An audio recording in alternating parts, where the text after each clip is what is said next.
The rapture is upon us. Whether you are ready or not. Yo. Today, what people will hear is God revealing his plan To his people. to the people of the world. Yeah. God took me to see the future, and then he brought me Bring back. you back. And then in heaven, in a throne room, I see Jesus sitting on his throne, and I could hear him very loud and clear. I am coming soon. And to the people who are listening, please pay attention to what I'm going to say. He says to me, on the 23rd and the 24th, 2025, I will come to take my church. There's a date. There is a date. Are there other people who have also said the same thing to confirm what you have said?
if the rapture doesn't happen today or tomorrow, could I go back to the Sand Twins podcast and do the podcast all over again, giving hope to those who were believing in my message that the rapture is going to happen, you know.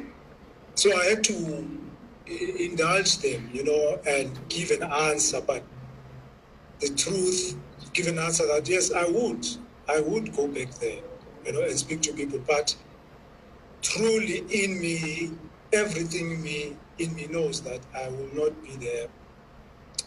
I think they said on the 25th, I will not be, or Friday, I will not be there because I will be raptured today. I know that for sure. You know, I know that for sure. And I think I was telling Michael that I haven't seen God, I haven't seen Jesus in my dreams for a long time now, ever since he told me to shout it from the rooftop. I think